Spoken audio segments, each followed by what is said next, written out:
As many of you are aware, the city of Los Angeles and Los Angeles in general is very vast. Los Angeles County is very spread out, and the parts of the city are spread out as well. And within Los Angeles are other cities that have their own mayor, their own city hall, and then unincorporated areas. Well, today we're going to talk about Marina del Rey, which is one of these unincorporated areas, which means it doesn't have its own mayor. And when it comes to voting, you don't get to vote for the mayor of Los Angeles. Often you don't get to vote for measures that affect all of us Angelenos. Well, let's go a little bit into the history and a little bit more about Marina del Rey.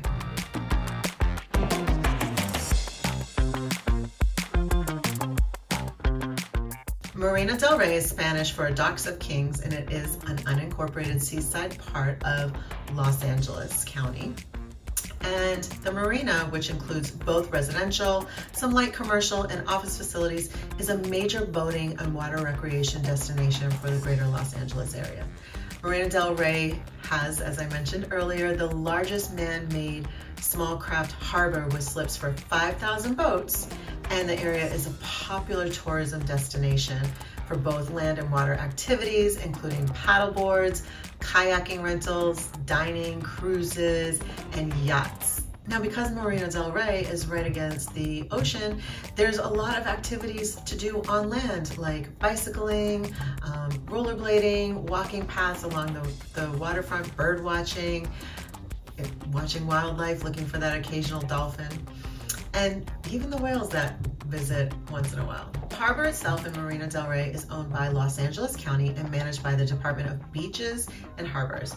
But the waters are environmentally regulated by the state and federal government through many agencies. We're not going to get into all that. Before it was developed into a small craft harbor, the land that Marina del Rey sits on was a salt marsh, which was fed by fresh water from Bologna Creek, and way back it was actually settled by the Tongva Indians, and they used to paddle out to the Channel Islands for fishing and shellfish harvesting, and just really used it in general for feeding and as a trade resource to the villages on the mainland and in the islands. With the increasing arrival of settlers, thoughts to develop this land became talked about, and Moisey Wicks in 1888 was intent on developing this area and formed the Bologna Development Company, but 3 years later went bankrupt. After going bankrupt, Moy Wicks sold the land to Moses Sherman. Sherman purchased 1,000 acres of land around the Bologna Lagoon and Port Bologna in 1902 under the name Beach Land Company. Sherman and Clark then renamed this land Del Rey. Port Bologna was then renamed to Playa del Rey. In 1916, the U.S. Army Corps of Engineers revisited the idea of a commercial harbor, but declared it economically impractical. So in 1936, U.S. Congress ordered a reevaluation of that determination, and the Army Corps of Engineers returned with a more favorable determination. However, the Marina del Rey harbor concept lost out to San Pedro as a commercial harbor, and development and funding went to the Port of Los Angeles instead.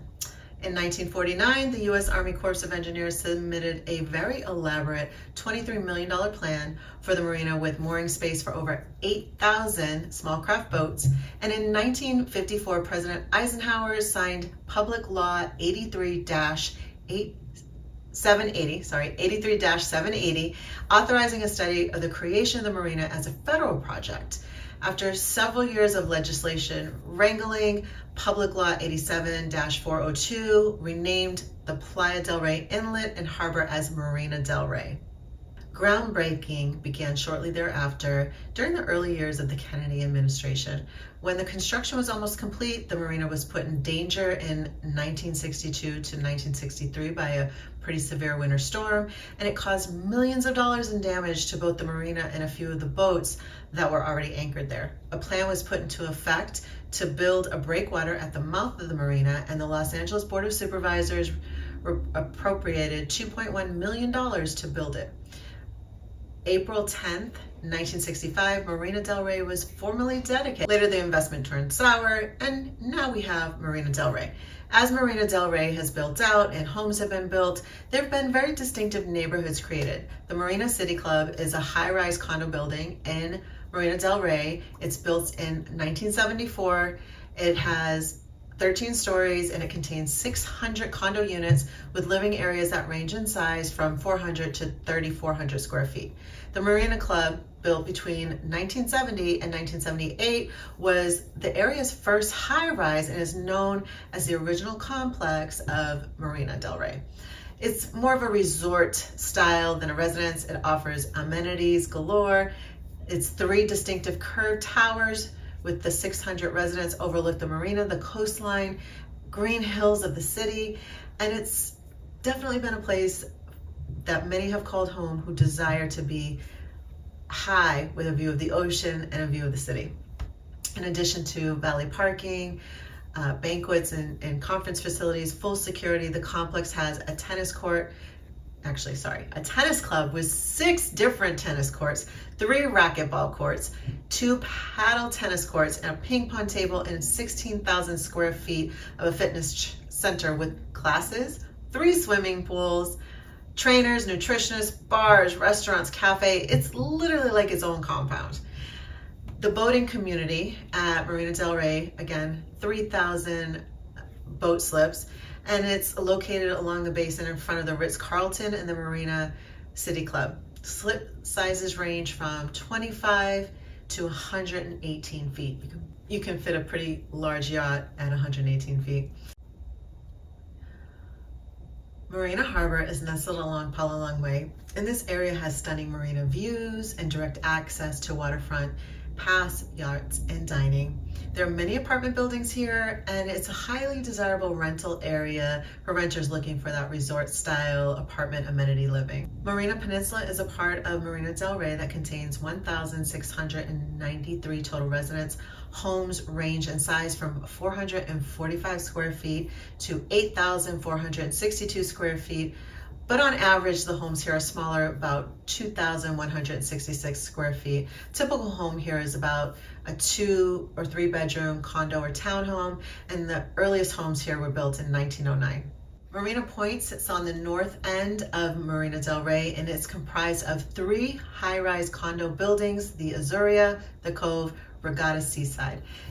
This is one of the most desirable parts of Marina del Rey. The stunning waterfront community is known for its luxurious living, breathtaking views, and a vibrant lifestyle. Oxford Triangle is a walkable enclave known for its clean streets and proximity to the beach. It is very popular among dog owners and foodies, given access to all the restaurants. Silver Strand is a highly coveted part of Marina del Rey. It's only 2 blocks wide and 10 blocks long. Locals have grown to cherish this special little neighborhood, and the location couldn't be any more perfect. The Silver Strand is an area south of Washington Boulevard, laying between Bologna Lagoon and Via Marina, and it ends at the main channel leading from Marina del Rey Harbor. It's been a part of Venice in 1905, where the south areas of Washington was surveyed and plotted. Originally, the Silver Strand was just a tract of islands and sandbars, not the solid mass of land that we know today. This changed with the discovery of oil in 1929. Major companies blanketed it with oils and gas wells, some which remained operable until the 1980s. Within the Silver Strand neighborhood of Marina del Rey is Bologna Creek, Glen Alla Park, Glen Alla Dog Park, Burton's W. Chance Park, Fisherman's Village, Marina Beach, Marina del Rey Harbor, playgrounds, sailing, and the UCLA Marina Aquatic Center. As you can imagine, with a beachside area, there's lots of great places to eat. I could go through a laundry list, but I'm going to save that for you to visit my website. Let's get into the part that I enjoy sharing, that I'm sure you're also watching this video for, which is the prices of homes. So we're going to talk about 3 different price points: entry level, mid, and highest at the time of recording this video. So at the time of recording this video, an entry level home is at $1 million, but that's for a 2 bedroom, 2 bathroom, 972 square feet on 2,500 square foot lot. So small home on a small lot, but if you are someone that loves the beach, something like this could work for you. It's a beautifully renovated 2-bedroom, 1-bathroom home. I'm sorry, 2-bedroom, 2-bathroom home, but it's not a straight 2-bedroom, 2-bathroom home. In fact, it's a 2-bedroom, 1-bath with 722 square feet and a back rec room of approximately 250 square feet. There's skylights in the kitchen, which gives you lots of natural light, and kitchens have been upgraded with custom cabinets. Bathrooms have new vanities, and there's been a slew of upgrades that help make this property very desirable to buyers. A mid-priced home at the time of recording this video is at $3,250,000. Now this is a little bit of a larger home. It's a 4-bedroom, 4-bathroom home, 2,505 square feet on a 4,010 square foot lot. So the lot's a little bigger, the home is a little bigger. This particular home is a striking fusion of architecture and design.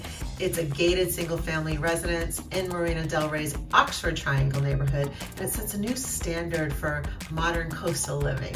The highest priced home at the time of recording this video in Marina del Rey is $5,950,000. This is a 4-bedroom, 7-bathroom, 5,200 square foot home on a 3,162 square foot lot. So again, you're not getting a whole lot as far as yard and lot sizes in the marina, but it is really all about the area, being by the beach, and all the amenities it has to offer. This particular home is beautifully designed with soaring ceilings, expansive windows, and real oak hardwood floors. Typically, beachside parts of Southern California have a very unique culture that tends to transcend regardless of what beach area there is. But Marina del Rey is just a little bit different than the rest.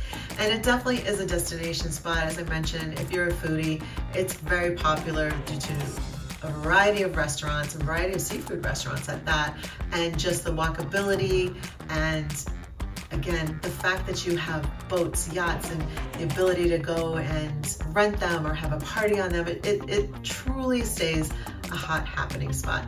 If you are thinking about moving to the marina, you want something that has the views of both the city and the beach, you want to live in a high-rise. There are some people that really enjoy that style of living. This might be something to explore. If you'd like to hop on my calendar to get a little bit more of information or for some planning, please click the link below. You can hop on my calendar. We'll have a quick 5-minute call, discuss your goals, and then schedule something to go a little more in depth and come with a plan for you. If you haven't subscribed to my YouTube channel yet, as always, be sure to subscribe and click the bell for updates, and I'll be back again with another neighborhood video.